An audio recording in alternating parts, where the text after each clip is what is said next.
One of the most demanding topic वो क्या है? Electrical engineering versus mechanical engineering. हम क्या क्या चीज़ें कवर करने वाले हैं यहाँ पर जो आपके सामने है। बड़ा मज़ा आने वाला है। अगर आप डिसीजन लेने में परेशानी झेल रहे हो, कंफ्यूज हो, तो आज के वीडियो के बाद आपको डिसीजन मिल जाएगा। लेकिन मेरे दोस्त, मेरे प्यारे बच्चे, अगर आपको लाइफ में बेटर करना है इस ख़तरनाक कंपटीशन वर्ल्ड में, तो आपको proper road map, proper guidance चाहिए ही है। वो होगा यूनिक गाइडेंस आपके सिचुएशन के हिसाब से। यहाँ पर जो बताऊँगा मैं वो एवरेज होगा। डेफिनेटली इससे नॉलेज मिलेगा, बट इससे डिसीज़न लेना आपके लिए मुश्किल होगा। सही डिसीज़न कहाँ जाऊँ मैं? तो अगर आपको प्रॉपर रोड मैप चाहिए, आगे आपको क्या पढ़ाई करना चाहिए, किस में अच्छा पैसा है, किस में सुकून वाला लाइफ है, तो आप मेरे 1-to-1 सेशन में ज़रूर आइए। उसके बारे में लास्ट में बताऊंगा डिटेल में, बट अभी अगर आप जल्दबाजी में हैं तो उसका लिंक वीडियो के डिस्क्रिप्शन और फर्स्ट कमेंट में है। प्रॉब्लम कैसा भी हो, ब्रांच सिलेक्शन हो, कॉलेज का हो, चॉइस फिलिंग हो, प्रायोरिटी डिसाइड करना हो, दो कॉलेज के बीच में समझ में नहीं आ रहा कहाँ जाएँ हो, unbiased clear cut information, expert guidance चाहिए, आओ भाई और अपने लाइफ को बेहतर बनाओ। मतलब सही पाथ चूज़ करके और रोड मैप बना के ले लो। लिंक डिस्क्रिप्शन और फर्स्ट कमेंट में है। मिलेंगे आपको 1-to-1 session live video session में। लेकिन इसमें अब बात करते हैं आगे। सबसे पहले अपन बात करेंगे किसके बारे में कि सर एवरेज पैकेज कितना जाता है इलेक्ट्रिकल का और मैकेनिकल का, इसका बताओ हमको कितना जाता है। ये एवरेज पैकेज बताऊंगा Tier 3 कॉलेज का। मैं यहाँ पर एवरेज पैकेज दिखा दूंगा टॉप कॉलेजेस का, IIT का, NIT का, या फिर स्टेट गवर्नमेंट, या फिर कुछ IITs मैकेनिकल ब्रांच ऑफर करते हैं, वो भी बताऊंगा। लेकिन एवरेज पैकेज अगर Tier 3 से हैं तो दोनों में सेम तरह का ही जाएगा। इन जनरल 15 से 25 में जाता है सैलरी, 15,000 से 25,000। यहाँ पर एक मिसकंसेप्शन आपका होगा, सर इतना तो हमारे फ्लैट के गार्ड का सैलरी 12-13 हज़ार है, तो फ्लैट के गार्ड का सैलरी क्या 10 साल में 1 लाख हो जाएगा? नहीं होगा। 10 साल में उसका 12,000 है तो 15,000 16,000 हो जाएगा। लेकिन एक बीटेक करके जो पढ़ा काम करने जाता है, बिजनेस मतलब जॉब में जाता है, कंपनी में काम करता है, चाहे किसी ब्रांच से है, उसका ग्रोथ एक्सपोनेंशियल होता है। 3 लाख पैकेज वाला बंदा अगर एफर्ट सही से डालता है, सही डायरेक्शन है, अच्छा फील्ड उसने चूज़ कर लिया, उसके लिए तो भाई आपको पूछने मतलब गाइडेंस लेना होगा, तो भाई 3 लाख से आप 30 लाख जा सकते हो 15 साल में। नॉट दैट डिफ़िकल्ट, ठीक है। लेकिन एक गार्ड या फिर जहाँ पर कोई दिमाग का इतना यूज़ नहीं होता है, उधर इतना पैसे नहीं कमा सकते हो, पैसे की कंपैरिजन करेंगे तो, ठीक है। तो ये आपको समझ, तो पैसे में Tier 3 से पढ़ रहे हो, प्राइवेट कंपनी काम करेंगे तो पैसे में कुछ ज़्यादा फ़र्क नहीं आएगा। हाँ, बाद में फ़र्क आ सकता है, आप कितने अच्छे लीडर बनते हैं, कितने अच्छे काम कर रहे हैं, कितने अच्छे आउटकम कंपनी को या प्लांट को दे रहे हैं, उसके बेस पर आपका पोजीशन मिलेगा, उसके बेस पर पैसा बनेगा। एक प्लांट हेड का सैलरी जिसका एक्सपीरियंस 15 से 20 साल होता है, उसका package not less than 20 lakhs होता नहीं है। 20 lakhs to 30 lakhs होता ही होता है, कम से कम, ये बता रहा हूँ मैं। कुछ का मैं जानता हूँ जो अच्छे कंपनी काम करते हैं 30-40 लाख भी होता है जो प्लांट हेड है, ठीक है। HODs के 1 लाख के आसपास होते हैं जो प्लांट में, खाली कॉलेज में HODs नहीं होते हैं भाई, कंपनी में HOD होते हैं। अच्छा, नेक्स्ट हम बात करते हैं किसके बारे में, आपका कैंपस प्लेसमेंट के बारे में बात करते हैं। देखिए, campus placement on campus, off campus में मैं आपको बता दूँ, खास आपको अपॉर्चुनिटी ऑफ कैंपस में अच्छे पैकेज का मिलता नहीं है, चाहे आप किसी भी कॉलेज से पढ़ें। तो जितने बच्चे को यूट्यूब पर, इंस्टाग्राम पर, डिफरेंट सोशल मीडिया प्लेटफॉर्म पर जो बताया जाता है कि भैया स्किल गेन करो, ऑफ कैंपस जॉब मिल जाएगा, वो मैकेनिकल इलेक्ट्रिकल में बहुत मुश्किल होता है मिलना। किसी का कॉन्टैक्ट है फिर जॉब मिल जाता है, और ये पॉसिबल है, होता है। प्राइवेट कंपनीज़ की बात कर रहा हूँ। बट इन जनरल अगर आप बोलेंगे सर मेरे को मोटा पैकेज चाहिए 20 लाख का, 15 लाख का, क्या मैं ऑफ कैंपस ले सकता हूँ? नहीं। उसके लिए एक ही ज़रिया है, आपको टॉप कॉलेज में जाना होगा, या फिर प्राइवेट की बात कर रहा हूँ, सरकारी में तो ऑलवेज ऑप्शंस रहता है, वो बताएंगे, बात करेंगे। PSUs वैकेंसीज किस में ज़्यादा रहता है? वेल दोनों में लगभग बराबर रहता है, कुछ खास डिफरेंस नहीं है। अगर मैं कंपैरिजन कर दूं, इतने साल से मैं काम कर रहा हूं दोनों फील्ड में, तो कुछ खास डिफरेंस नहीं है, दोनों में लगभग बराबर के वैकेंसीज आपको देखेंगे। कुछ कंपनीज़ में इलेक्ट्रिकल ज़्यादा रहता है, कुछ कंपनीज़ में मैकेनिकल रहता है, लेकिन मैं ऐड कर दूंगा पूरे साल भर का लगभग सेम रहता है। अगर मैं बात करूंगा यहाँ पर सरकारी रिसर्च जॉब्स में वैकेंसीज किसका रहता है ज़्यादा, तो उस केस में मैकेनिकल थोड़ा सा आगे निकल जाता है। इसका मैं एग्जांपल भी देता हूँ मैं, और कुछ कुछ जगह पर कुछ ज़्यादा ही आगे निकल जाता है। तो एग्जांपल आप देखेंगे, अभी रिसेंटली कहाँ गया भाई रिक्रूटमेंट, अभी रिसेंटली एक पोस्ट निकला था इसरो का, यहाँ पर देखेंगे आप इसरो का, तो इस जगह पर वैकेंसीज दिखाता हूँ। मैकेनिकल का कितना है, मैकेनिकल का वैकेंसीज था 160 था, और यहाँ पर इलेक्ट्रिकल के वैकेंसी कुछ थे क्या, इलेक्ट्रिकल के वैकेंसीज बैक वाला शायद 1-2 होगा, नहीं था लगभग। तो इस जगह पर ना थोड़ा सा इलेक्ट्रिकल वाले का वैकेंसीज निकलते हैं कभी कभी, बट मैकेनिकल के ज़्यादा रहते हैं। इस तरह का जो रिसर्च इंस्टीट्यूट है, आपका DRDO हो गया, इसरो हो गया, बार्क हो गया, ऐसे वाले में मैकेनिकल का ज़्यादा वैकेंसी रहता है आपका। अगर मैं प्राइवेट जॉब अपॉर्चुनिटीज़ की बात करूंगा तो मैं यहाँ पर बताऊंगा मैकेनिकल का थोड़ा ज़्यादा है because of automobile industries. Electrical में है, मासेस में नहीं है। इलेक्ट्रिकल में, मैकेनिकल में मासेस में जॉब लगता है ऑटोमोबाइल इंडस्ट्री में। ठीक है, आगे बात करते हैं। सर एक चीज़ और बताओ हमारे को, यहाँ पर कुछ और जॉब्स की बात करते हैं, यहाँ पर बात करूँगा, है ना। फिर हम बात करेंगे सर डिफरेंट ग्रोइंग फील्ड कौन कौन से हैं, मैकेनिकल की बात करूँ और इलेक्ट्रिकल की बात करूँ। वेल मैं बात करूँगा इलेक्ट्रिकल का ग्रोइंग फील्ड आपका EV है, सबसे अच्छा ग्रोइंग फील्ड है, इसमें जाके फ्यूचर बनाया जा सकता है, एक ग्रोइंग फील्ड है। मैकेनिकल का ग्रोइंग फील्ड क्या है, सेम है भैया, EV है, इलेक्ट्रिक व्हीकल, एक ग्रोइंग फील्ड है इंडिया में, और इसमें आप फ्यूचर बना सकते हैं दोनों जाके। ठीक है, नेक्स्ट हमारे पास क्या आता है, ईजी और हार्ड। आसान है, कौन सा आसान है सबसे ज़्यादा? वेल इसमें दोनों में कुछ खास डिफरेंस नहीं है, इसमें भी लगभग 10 सब्जेक्ट के आसपास डिफ़िकल्ट सर आपको मिलेंगे। फॉर एग्जांपल आपका सिग्नल सिस्टम मिल जाएगा, है ना, नेटवर्क थ्योरी मिल जाएगा, ये सब डिफ़िकल्ट सेट आते हैं आपके। मशीन आ जाएंगे, GTD आ जाएगा, जनरेशन ट्रांसमिशन डिस्ट्रीब्यूशन, ये सब थोड़ा डिफिकल्ट लगेंगे आपको, है ना। सर्किट वाला थोड़ा डिफिकल्ट लगता है। मैकेनिकल में क्या क्या डिफिकल्ट सर आपको मिलेंगे, यहाँ पर भी 10 के आसपास सब्जेक्ट डिफिकल्ट है, लाइक फ्लूइड मैकेनिक्स मशीन हो गया, थर्मोडायनामिक्स हो गया, डायनामिक्स ऑफ मशीन हो गया, थ्योरी ऑफ मशीन हो गया, मैकेनिकल वाइब्रेशन हो गया, ऑपरेशन रिसर्च हो गया, ये सब कुछ डिफिकल्ट सब्जेक्ट्स होते हैं इसमें भी मैकेनिकल में। तो दोनों में खास डिफरेंस आपको नहीं मिलेगा।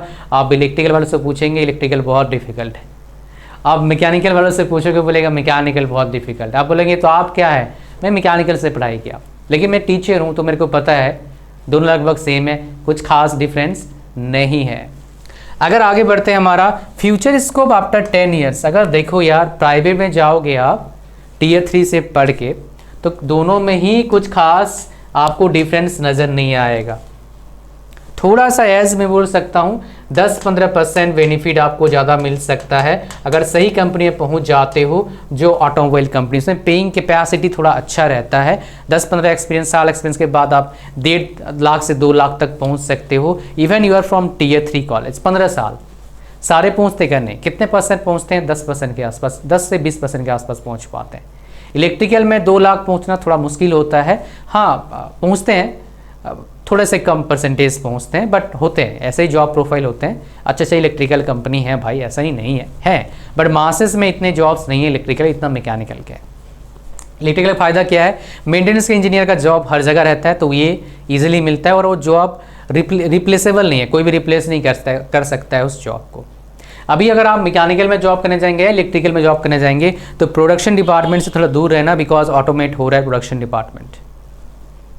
सबसे बढ़िया क्वालिटी हो सकता है, मेंटेनेंस हो सकता है, परचेज डिपार्टमेंट्स हो सकता है, काफ़ी अच्छे डिपार्टमेंट है, प्रोक्योरमेंट डिपार्टमेंट हो सकता है, ये अच्छे डिपार्टमेंट है। सिलेबस की बात करते हैं सर, मैकेनिकल का इलेक्ट्रिकल का सिलेबस क्या रहता है और मैकेनिकल का सिलेबस क्या रहता है। आ जाओ देखते हैं सिलेबस कौन कौन सा है, let's go for this. So syllabus हमारे पास आ गया, ये मेरे पास आ गए, फिर यहाँ पर ये हम बात करते हैं सिलेबस, मैकेनिकल का सिलेबस देख लेते हैं। तो यहाँ पर देखोगे ये NIT वारंगल का सिलेबस है, और इनका सिलेबस, ये काफ़ी अच्छा कॉलेज है भाई, मैकेनिकल के लिए भी और दूसरे ब्रांचेस के लिए भी। तो ये पहला सेमेस्टर का आपका सिलेबस रहता है। नया सब्जेक्ट इंट्रोड्यूस का आपको बता दूं, वो क्या है, डिज़ाइन थिंकिंग है। फिर हमारे पास सेकेंड सेमेस्टर का सिलेबस ये रहा आपके पास, आप पॉज करके पढ़ लीजिएगा सारा। फिर हमारे पास थर्ड सेमेस्टर सिलेबस आ गया। सबसे डिफ़िकल्ट आपका सेमेस्टर है, ये डिफ़िकल्ट से ये वाला भी, ये वाला भी, ये वाला भी, 3 से डिफ़िकल्ट है और ये वाला भी 4 से डिफ़िकल्ट है। पढ़ाई नहीं करोगे बैकलॉग आ जाएगा 2 में, ठीक है। अच्छा, नेक्स्ट हमारे पास क्या आता है, फोर्थ सेमेस्टर आ गया। फिर हमारे पास फिफ्थ आ गया यहाँ पर। फिर हमारे पास सिक्स्थ आ गया, ये कुछ प्रोफेशनल इलेक्टिव है, कौन कौन से दिखाऊंगा आपको मैं। फिर हमारे पास सेवेंथ आ गया, पॉज करके आप पढ़ लीजिएगा। एंड ये हमारे पास लास्ट है। कुछ जगह पर 8th सेमेस्टर में क्या होता है, पढ़ाई नहीं होता है, सिर्फ प्रैक्टिकल्स या फिर मतलब प्रोजेक्ट या फिर इंटर्नशिप होते हैं। बट यहाँ पर पढ़ाई होता है भाई, यहाँ पर 3 सब्जेक्ट पढ़ाया जाएगा आपको। तो ये प्रोफेशनल इलेक्टिव 1, ये हो गया 2 एंड 3, ये हो गया आपका 4 एंड 5, आगे भी है। उसके बाद ये हो गया आपका 6, 7, 8, ये आपके हो गए 6, 7, 8, ये वाले सारे। हिटिंग वेटेशन एचबैक काफ़ी अच्छा है, ये हो गया आपके पास, ठीक है। ये हो गया ओपन इलेक्टिव वाले 3D प्रिंटिंग, इंडस्ट्री मैनेजमेंट, ये आपके पास फिर बेसिक साइंस कोर्सेस आए थे। ये हो गया हमारे पास, क्या आ गया, इलेक्ट्रिकल में आते हैं। मैकेनिकल तो हो चुका है, इलेक्ट्रिकल का देख लेते हैं थोड़ा सा। Let's go for electrical 1। ये इलेक्ट्रिकल का ये रहा भाई, हाँ। तो हमारे पास क्या आ गया, ये हमारे पास कौन सा कॉलेज है भाई, NIT दिल्ली है ना, दिल्ली मेरी जान बोलते हैं इसे। अच्छा, तो हमारे पास बात करते हैं पहला सेमेस्टर से। ये हमारे पास पहला सेमेस्टर का है सिलेबस, ये हमारे पास सेकेंड सेमेस्टर का सिलेबस है, ये हमारे पास थर्ड सेमेस्टर का सिलेबस है, ये हमारे पास, ये थोड़ा डिफ़िकल्ट, थर्ड सेमेस्टर हमेशा डिफ़िकल्टीज़ लेके आता है बीटेक वाले बच्चों के लिए। पहला semester and second semester syllabus होता है काफ़ी कॉमन रहते हैं काफ़ी सारे कॉलेजेस में, 80-90% कॉलेजेस में। रियल इंजीनियरिंग पढ़ते हैं आप 3rd, 4th, 5th, 6th, 7, 8 में इतना पढ़ते हैं, इतना डिफ़िकल्ट नहीं होता है। Second year, third year plays very important role my dear, सारा पढ़ना पड़ेगा बट इनमें ज़्यादा एक्स्ट्रा फोकस डालना। फिर फोर्थ हमारे पास ये आ गया कंट्रोल सिस्टम, मशीन, DSP है, digital electronics and logic design है, ओके। उसके बाद हमारे पास फिफ्थ आ गया, फिर हमारे पास सिक्स्थ आ गया, फिर हमारे पास सेवन्थ आ गया, फिर हमारे पास 8th आ गया। 2 कोर्स यहाँ पर 2 सिलेबस कराया जाएगा। फिर हमारे पास ये कोर्स स्ट्रक्चर है, कौन कौन से पावर इलेक्ट्रॉनिक्स के पार्ट हैं, कौन कौन से आप ले सकते हैं, है ना, कौन कौन से बकेट ले सकते हैं, वो वाला है, ठीक है जी।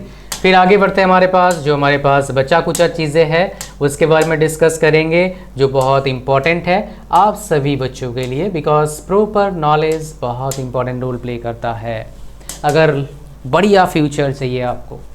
तो हमारे पास नेक्स्ट आता है क्या, प्लेसमेंट इन IIT NIT, इसके बारे में बात करते हैं, और स्टेट गवर्नमेंट कॉलेज भी, तीनों में देखेंगे। मैं ऑलरेडी Tier 3 का बता चुका हूँ, तो आ जाओ प्लेसमेंट देखते हैं। पहले NIT वारंगल में चलते हैं, NIT की बात कर लेते हैं। सो पेज नगर, अगर हम लकी रहें, थोड़ा सा लक काउंट करो कितना हो सकता है। तो लेट्स गो टू, कितना नंबर पेज में आ सकता है, 10-20 पेज। चलो भाई लाइक कर देना वीडियो को, ठीक है, और चैनल पर नए हो सब्सक्राइब करना। ये 19 नंबर पेज में क्या देखता हूँ मैं, स्ट्रक्चर सिविल चल रहा है, मतलब ये भी सिविल है। आप देखो किस्मत अच्छा होगा तो निकल जाएगा। ये देखते हैं, ये भी सिविल ही चल रहा है क्या, ये कौन सा है, ये इलेक्ट्रिकल आ गया हमारे पास, है ना। सो इलेक्ट्रिकल में देखेंगे आप, जो परसेंटेज ऑफ प्लेसमेंट था कितना था, 81% था, और एवरेज सिटी से कितना था, 16.71 L था, लैक्स। हाईएस्ट कितना था, 53 लाख था हाईएस्ट पैकेज। अब सवाल आपको एक पूछता हूं मैं, अगर NITs में कौन से NIT जाना पसंद करेंगे आप? अगर एवरेज पैकेज देखोगे, सबसे अच्छा NITs मेरे को लगता है जो टॉप 3-4 को छोड़ के, NIT जमशेदपुर, हर ब्रांच का उसका अबव 90% प्लेसमेंट गया था लास्ट ईयर, एक ब्रांच का 99 भी गया था, बहुत अच्छा प्लेसमेंट हुआ था, ठीक है। सो हर साल ऐसा होता है, कोई गारंटी नहीं है किसी भी कॉलेज के लिए। सो यहाँ पर कोई भी सारे कॉलेज आते हैं, बट एवरेज में अच्छे पैकेज जाते हैं जो अच्छे कॉलेजेस होते हैं। तो ये कौन सा ब्रांच आ गया, मैकेनिकल ब्रांच आ गया। तो यहाँ पर देखो भाई, हाईएस्ट पैकेज कितना गया है, 34, एंड एवरेज पैकेज कितना गया आपका 13.59 lakhs, lowest 3.5 lakh. Percentage of placement कितना गया है? 83%।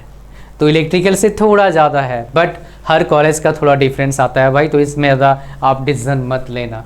तो ये आपका हो गया, NIT दिखा दिया मैंने आपको एक। अब चलते हैं, मैं आपको दिखाता हूँ कुछ, एक IIT दिखाता हूँ जो IITs मेरा लिए सबसे प्यारा है। IIT गुवाहाटी का देखेंगे, हाईएस्ट पैकेज कितना गया है मैकेनिकल का? 74 लाख गया है। इलेक्ट्रिकल तो है नहीं, इलेक्ट्रॉनिक्स इलेक्ट्रिकल कितना है? 76 लाख है। इसका 25-26 लाख है, 18 लाख है। बट कंपेरिजन करना गड़बड़ होगा, because electronics and electrical engineering है, तो कंपेरिजन करना सही बनता नहीं इतना ज़्यादा, बट थोड़ा सा आप इसको लेके कंसिडर करके चल सकते हो। फिर हमारे पास चलते हैं एक आपका स्टेट गवर्नमेंट कॉलेज में चलता हूं मैं। तो यहाँ पर देखोगे इलेक्ट्रिकल का कितना है, यहाँ पर एवरेज पैकेज 12 है और मैकेनिकल का एवरेज पैकेज कितना है? 9 है। तो 3 लाख का डिफरेंस है एवरेज पैकेज में। ये बात सही है। सेकेंड हाईएस्ट एवरेज, मतलब दोनों में से थोड़ा ज़्यादा इलेक्ट्रिकल का एवरेज पैकेज जाता है लगभग हर कॉलेज में जो देखा मैंने अब तक, और दिखाता हूँ, आ जाओ। एवरेज पैकेज की बात कर रहा हूँ मैं। जैसे फॉर एग्जांपल NIT कुरुक्षेत्र में चलते हैं, यहाँ पर आपको देखने को मिल जाएगा एवरेज पैकेज इलेक्ट्रिकल का, मैकेनिकल का एवरेज पैकेज देखेंगे 10.5 लाख है और 8 लाख 8.23, मतलब लगभग 20% का फ़र्क है। अच्छा आगे बढ़ते हैं, अभी देखो बहुत कुछ बताऊंगा अभी, और चलते हैं हमारे पास। NIT दिखा दिया, IIT दिखा दिया, IIT दिखाया नहीं, हाँ दिखाया आपको IIT, बट और एक IIT दिखाऊंगा जो आपका IIT मद्रास है। इसका देखते हैं एवरेज पैकेज किस में ज़्यादा है। तो ये IIT मद्रास के लास्ट वाले पेज में चलने का मैं कोशिश करूँगा। भाई लास्ट वाला पेज है यार, चलो ये लास्ट वाला पेज में आने की कोशिश करूँगा। तो यहाँ पर देखेंगे आप, ये है इलेक्ट्रिकल का एवरेज पैकेज 27.28 लैक्स है, मैकेनिकल का कितना है? 18.50 है। बट इसमें मोस्ट प्रोबेबली बहुत सारे बच्चे इलेक्ट्रिकल और मैकेनिकल के CS फील्ड में जाते हैं और इलेक्ट्रिकल के ज़्यादा आते हैं शायद, तो इसलिए पैकेज का डिफरेंस है, इनसेन डिफरेंस है, 10 लाख का डिफरेंस है भैया, है ना। लेकिन सब बार ऐसा नहीं होता है, हर जगह डिफरेंस आता है, एक्चुअली थोड़ा बहुत डिफरेंस तो आता ही है। तो चलिए आगे बढ़ते हैं हमारे पास। Next let's go for the next one, that is क्या हमारे पास और बचा कुछ है देख लेते हैं, फिर अपना 1-to-1 सेशन की बात करेंगे। एक्सपीरियंस टॉक क्या बोलते हैं लोग, किस ब्रांच में ज़्यादा बेटर होता है एक्चुअली? वेल अगर प्राइवेट में जाना है आपको इलेक्ट्रिकल लेके मेरे हिसाब से M.Tech करना होगा इलेक्ट्रॉनिक्स फील्ड में, फिर अच्छा फ्यूचर बनेगा आपका। खाली BTech के बाद Tier 3 से जाओगे जॉब करने के लिए, दोनों में सेम मिलेंगे आपको, डिफरेंस कुछ खास मिलेगा नहीं। काम की बात करें तो इलेक्ट्रिकल से मैकेनिकल के जो डिपार्टमेंट्स होते हैं थोड़े बेटर होते हैं, अपॉर्चुनिटीज़ थोड़े बेटर होते हैं जो मैंने देखा है। इलेक्ट्रिकल में मेनली या तो कुछ काम प्रोडक्शन वाला काम है या फिर मेंटेनेंस का काम मेनली मिलता है, ज़्यादा इसका डिमांड रहता है आपका। मैकेनिकल में बहुत से ऑलराउंड आपके अपॉर्चुनिटीज़ हैं। R&D डिपार्टमेंट दोनों में रहता है, बट इतने अच्छे नहीं है भाई, किसी में भी नहीं। बहुत कम कंपनीज़ में अच्छे R&D होते हैं, बिकॉज मेरे पास कई R&D के बच्चे आए हैं 1-to-1 बात करने के लिए, तो ख़ास नहीं है। हाँ अगर आप बात करेंगे गवर्नमेंट जॉब्स का, तो मैं उसी में बात करने वाला हूँ, गवर्नमेंट जॉब अपॉर्चुनिटीज़। मतलब यहाँ पर बात करेंगे JEE लेवल का। PSUs गवर्नमेंट जॉब्स नहीं होता है, जैसा होता है गवर्नमेंट जॉब जैसा होता है। लाइक बैंक्स, स्टेट बैंक्स हो गया, ये सब गवर्नमेंट नहीं है, PSUs है। गवर्नमेंट का भी शेयर है, पब्लिक का भी शेयर है। रियल गवर्नमेंट जॉब्स मतलब पूरा 100% गवर्नमेंट जॉब्स दो तरह के होते हैं, एक सेंट्रल गवर्नमेंट होता है और एक स्टेट गवर्नमेंट होता है। तो स्टेट गवर्नमेंट JEE का वैकेंसीज निकलता है 2-4 साल में एक बार, ज़्यादा गैप कहीं कहीं होता है, कहीं कम गैप, कम थोड़ा सा गैप रहता है। किसका निकलता ही निकलता है? इलेक्ट्रिकल का। मैकेनिकल का कभी कभार निकल गया, नहीं निकलता है, मान के चलो वैकेंसीज बहुत कम होते हैं। तो यहाँ पर कौन विन करता है? इलेक्ट्रिकल। SSC JEE में दोनों में खास डिफरेंस रहता नहीं बहुत ज़्यादा, तो इसमें दोनों है। RRB JEE में भी दोनों में खास डिफरेंस नहीं है, इसमें दोनों है। लेकिन स्टेट JEE में इलेक्ट्रिकल वैकेंसीज आता है, यहाँ पर एक जगह पर क्या है ना, इलेक्ट्रिकल काफ़ी आगे निकल जाता है, इससे मैकेनिकल क्या ना के बराबर वैकेंसीज निकलता है। ठीक है, आगे हम बात करते हैं किसके बारे में, आपका एंटरप्रेन्योरशिप। एंटरप्रेन्योरशिप के लिए दोनों ब्रांचेस ही अच्छे इतना नहीं है। हाँ, अगर आप इलेक्ट्रिकल लेके आगे इलेक्ट्रॉनिक्स फील्ड में कंप्यूटर में जाते हो तो आसान रहता है। देखो भाई, गराज खोलना और इलेक्ट्रिकल रिपेयरिंग शॉप खोलना, दोनों ये बिजनेस इतना नहीं है। सेल्फ एम्प्लॉयड कहलाओगे, थोड़ा बिजनेस बनेगा, बड़ा बिजनेस बनाना डिफिकल्ट होता है। इन चीज़ में इन्वेस्टमेंट भी लगता है गराज खोलने के लिए। कंप्यूटर में, इलेक्ट्रॉनिक्स में इन्वेस्टमेंट बहुत कम लगता है। कंप्यूटर में खास करके कोई सॉफ्टवेयर बनाना है, क्या इन्वेस्टमेंट लगेगा बताओ? आपका मेहनत और कंप्यूटर तो आपके पास है ही, फिर पैसे कमाओगे, आपका कस्टमर पूरा वर्ल्ड होगा। मैकेनिकल में कोई प्रोडक्ट बनाऊंगा, शिप का खर्चा, फलाना ड्यूटी, जिसका ड्यूटी, उसमें कोई ड्यूटी नहीं भैया। इतना का सॉफ्टवेयर खरीदना है, किसी भी कंट्री का है, $1000 लूँगा भैया, ले पैसा दे, ख़त्म कहानी। बड़ा आसान प्रोसेस रहता है।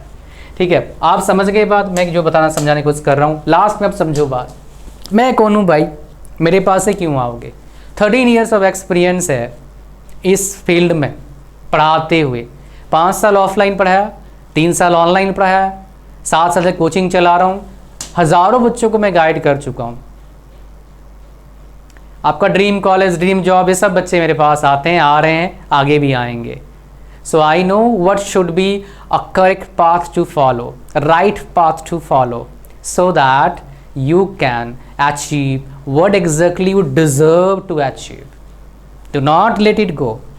एक बार गलत ब्रांच, गलत कॉलेज, गलत पाथ अपने चूज कर लिया, उससे फिर अच्छा सक्सेसफुल बनना बहुत मुश्किल होता है। It will be difficult for you, my dear, to achieve that success if you choose wrong path, wrong college, wrong branch, even if you will not follow the right path. So choosing right path at the right time plays very important role to my dear to reach at the right place. So link इसका description है। First में जैसे link पर click करेंगे आप ऐसे आ जाएंगे website पर, यहाँ पर आ जाओगे, स्क्रॉल करना, ऐड टू कार्ट पर क्लिक करना है, चेकआउट पर क्लिक करना, पूरा फॉर्म को भरना, इसको आए कहाँ क्लिक कर दिया, इसको क्लिक करना, बॉक्स को क्रिएट न्यू अकाउंट पर क्लिक करना, आगे बढ़ना, पेमेंट करना। मेरा व्हाट्सएप नंबर आपको दिखेगा, वहाँ पर मेरे दोस्त क्या करना है, उस नंबर को पहले फ़ोन पर सेव करो, फिर क्या करिए, फिर आप डिटेल्स को भेजिए, अपना डिटेल्स, फिर आपको डेट और टाइम मिलेगा 1-to-1 सेशन का। It's totally my dear mind blowing session होने वाला है।